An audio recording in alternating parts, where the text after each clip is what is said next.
minimizes our searches to areas concentrated where the dog alerts. We're going to do a little quick demonstration on how simulated, right here on the bottom of the box, are simulated packages. All right?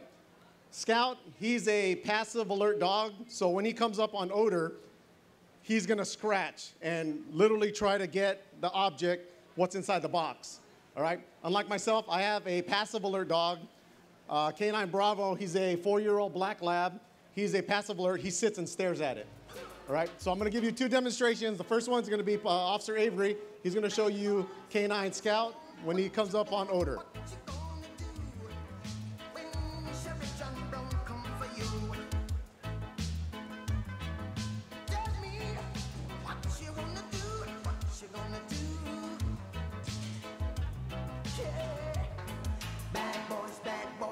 What you gonna do?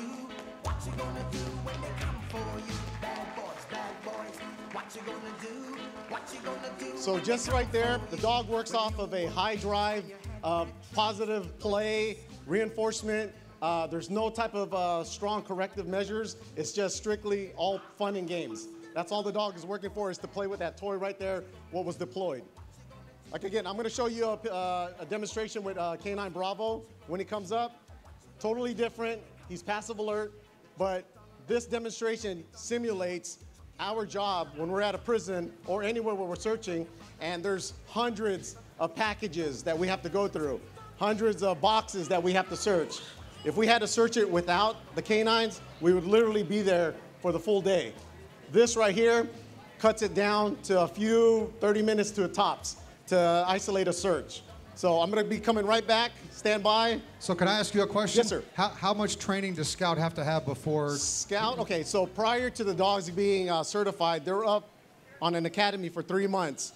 After they get certified, post-certified, they have to go through a 2-hour training every day, reinforcing the scent odors, the detection, every day for the next 2 or 3 years. And for the handlers, do you take the dogs home every day with you? Yes, sir. The dogs come home every day with us. They're part of the family, but they're not integrated with the family members. Strictly isolated from the family. They have to stay kenneled. They have to stay isolated. There's no love. There's no play.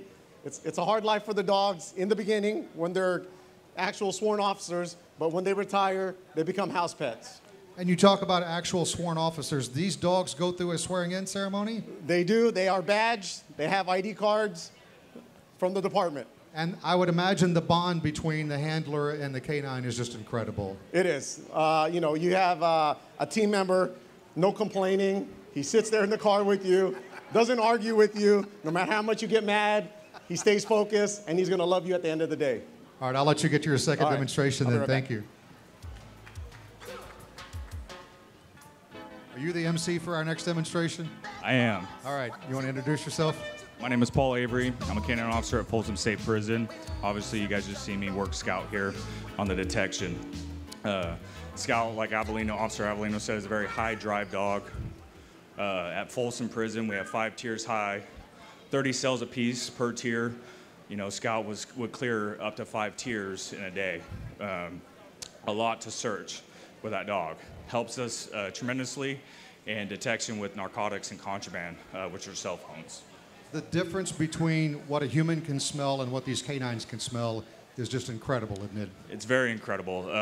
I guess, for example, most kids, if they come home, your parents are cooking spaghetti, you can smell, hey, my parents are cooking spaghetti. But Scout can tell you every single ingredient in that spaghetti. He can tell you what kind of sauce, oregano, what pasta you're using, salt, pepper. That's how his nose works. What makes specific types of dogs best for these jobs and these tasks? So for instance, like Scout, he's a very high drive dog. He will be able to search a lot in a day. We also have labs that can search a lot in a day, and we use them for people searching too, as far as the inmates inside the prison. All right, describe what we're seeing. So as you can see here, Officer Bravo is searching those scent boxes. See how he's giving a bark and he'll sit right there. That's his positive alert that there's an odor in there that he's supposed to find. And he pays him with his tug toy. Everybody give him a nice little round of applause. Yay, good job, Bravo. And for these dogs, playing with this chew toy is the reward. They love that, don't they? That's the reward. That's what they look forward to going at every day. At the end of the day, if the dog hasn't found something, we'll put something out to pay him because we want to get him paid just like we want to get paid in our jobs, right? So at the end of the day, he's going to get paid.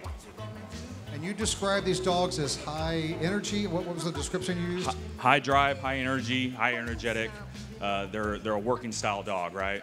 As labs, they use them for, other things like searching for cadavers or other different departments, right? Fish and game. They'll use these kind of dogs just for their noses. So they, just that nose will, like I said, they'll hone in on a scent cone, just like that box. There's that scent there where he can find it really quickly. As for us, it might take a long time. So kids love dogs. Kids love dogs. We see you guys out somewhere with the dog. What should we know as the public when we approach you and your dog? Just ask, before you can pet the dog. Every dog is different, just like every personality is different. And, depending on what dog it is, that will let you know, hey, it's a good one to pet or no, it's not a good time, Because when they're working, they're working. Correct. And what kind of hours can they keep during a day? They're on the job in the prisons all the time, right? Yes, they get breaks in between, just like we will. When we're searching, he might search for 30 minutes, maybe an hour. We'll put him up after that to give him rest time, right? We'll go back and search the areas, what alerts that he gave us. Also, our partners will fill in that are inside the institution also. But I've used Scout 3, 4, 5 times a day, and that's the great thing about utilizing a canine is that he can detect something very fast. We can put him up, let him get his rest, and then go back out and utilize him again. So how crucial are they for your job on a day-to-day basis? I'm sorry, say that again? How crucial are they for your job on a day-to-day basis? Very crucial as far as searching, just an area. Sometimes it could take me an hour, 2, 3 hours. Utilizing Scout or Bravo here, they can find it within minutes. So searching like cells, like I was giving you an example, 30 cells on one tier, he can clear that tier within 15 minutes. Who gets to name the dogs?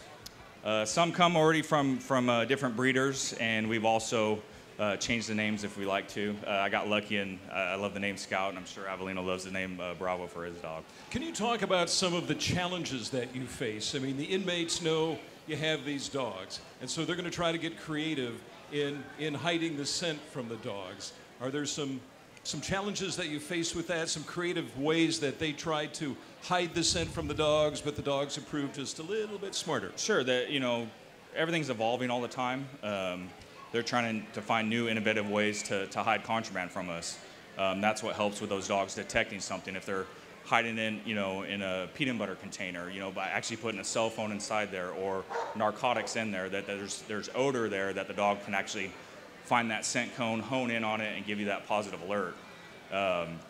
Hide stuff in walls. They'll hide stuff outside in the ground for our minimum yards. I mean, it's anything you could think of, they're going to try it. Mail coming in, they hide stuff inside books, and using a dog to run the mail rooms, before it goes inside the institution. That's how we're utilizing them dogs to actually locate the contraband coming in. When they do retire, and it's a very valuable tool, officer that you have, do they retire because maybe over time their scent diminishes, or they've just done their job after so many years, and so time to call it a career and become a family pet? Sure, it's as a handler every day, you're constantly checking your dog, right? You're stretching him out, you're seeing how he's moving around. Sometimes they're going to build up arthritis, sometimes they're going to get older in age, and when you're observing that every day, then you're starting to, hey, it's about time, he's getting close to retirement. It's time to look for another dog and let him come home and retire. So you work with them every day. Are you having to, because there are new drugs out there, synthetics and things like that, are you constantly having to introduce them to new commodities, new targets to alert on? Sure. I mean, we change up different, narcotic formulas can be different at each institution. So when we train, something might be just a tad bit different in the formula that's at San Quentin or maybe at Folsom or actually in Tracy, at DVI. So whenever we train, we're constantly using, it's still, marijuana, but it might be just a little bit of a different strain of as far as cocaine or something, that methamphetamine, it might just be made, a little bit differently. So that's why we're constantly trying to train all the time and make sure we're improving them.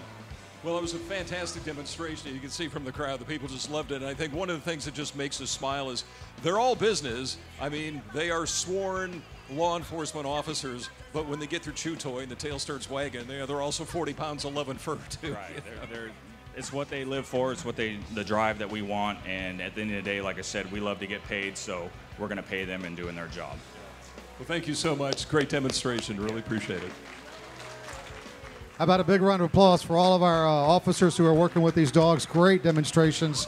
Just a word of advice. I see Dinger, the river cat, back there, so we need to keep the dogs away from the cat. I don't want this to turn into a bad situation. Hey, we're going to have a kids dance-off in just a few minutes. Any kids that want to come on stage, we're going to do a dance-off. Around, if you see these little come out for you. They say that it is just behind the food trucks. It is wildfires that we have seen. The DART demonstration, which is on the river at 12:30, and that'll be followed by the SAC Metro water spewing helicopter also on the river. Great demonstration. I urge you to make your way down to the river around that time to see that, because it really is cool and something that we don't get to see up close and personal very often. But we'll need kids for the dance-off. And have you noticed kids are just naturally good dancers? They haven't learned to be inhibited.